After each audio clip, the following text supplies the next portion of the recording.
Cynthia Galens was born on February 7th, 1958. She would get her associate's degree in graphic arts. She would give birth to a son by the name of Matthew Miller on April 25th, 1986, and would work at the Veterans Administration for 29 years. She would get divorced. She would get married and divorced twice. Her son Matthew would sadly die in October of 2005 at the age of 19 from a mix of weed, cocaine, and prescription drugs. In 2007, Cynthia would meet Thomas Kevin Stack, who apparently was born in 1962. He had served in the Air Force from 1982 to 1986. So since, of course, he was a veteran, and Cynthia worked at the Veterans Administration, that's how they met. They, of course, started dating, which was forbidden. She would get fired because, of course, that was against policy. So then, of course, Thomas winds up moving in with Cynthia and her then 14-year-old daughter, Emily. Apparently, he would start being abusive. She would try to get a restraining order against Thomas, but it never went through because apparently she wasn't fully cooperative with the police. In January of 2008, Thomas would apparently threaten to kill Cynthia's ex-husband, David, and Emily. Cynthia grabs the phone to call the police, but Thomas basically gets it out of her hands. He is, of course, arrested and only gets sentenced to 3 months, but they do get back together.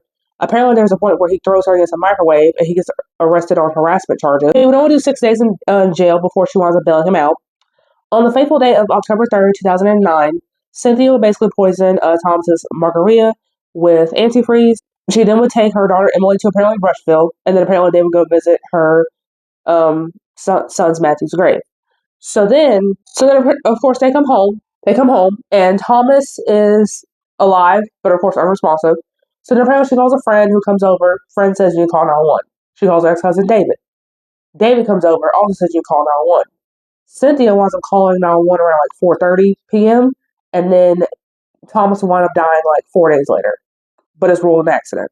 So Cynthia only winds up getting caught because she bragged about it to a friend. He doesn't want to tell the police that I only intended on putting him in the hospital, so basically hurting him but not killing him. So it wound up going terribly wrong. However, she also claims that she got the idea from the show Snapped and that she planned on dismembering him. She would have offered a plea deal of 18 years, but her judge said, but